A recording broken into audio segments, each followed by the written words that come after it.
grew up on a farm in Colorado and spent a lot of my childhood escaping outdoors and into the mountains, and kind of grew up with a deep love of being outside.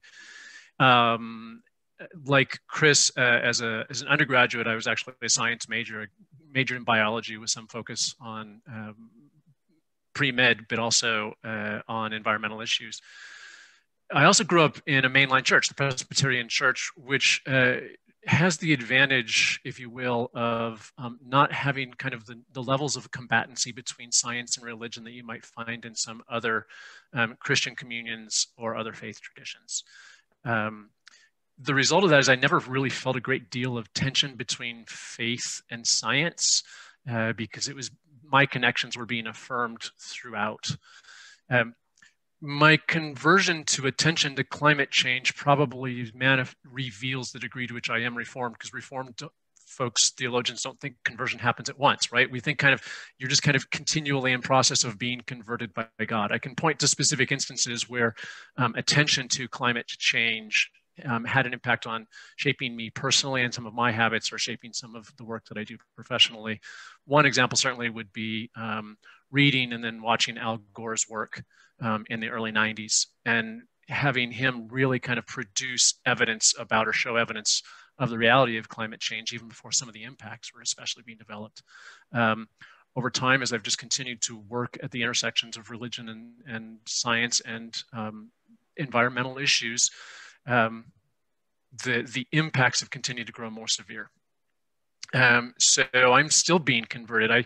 There are still a lot of things that I do that are not good for addressing climate change.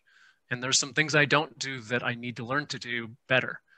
With Lori, I also want to recognize that individual habits are important, but they're never going to be sufficient to addressing the mandate to bring about radical change in wider societies.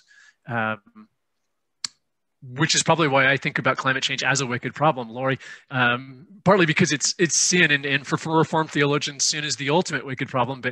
But beyond that, once you get into the complexities of political sensibilities and even deep ambiguities, right? What do we do with divisions in the world where people in majority world are seeking development that right now is most likely to come about through access to cheap energy that can be, or for them is often associated with uses of fuels that are harmful and exacerbate climate change. Like, that's part of the wickedness here.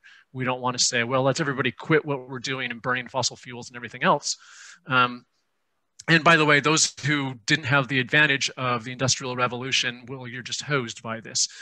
That's not to say that we can't be making significant problems and bringing about significant change. It's really, really great that kind of the two fastest growing industries in the developed world are solar panel installation and wind turbine technicians, right? And that's going to move into the majority world too, already is moving in the majority world too. That's all to the good. The trick is just kind of, how do you moderate the significant levels of inequity and inequality along the way?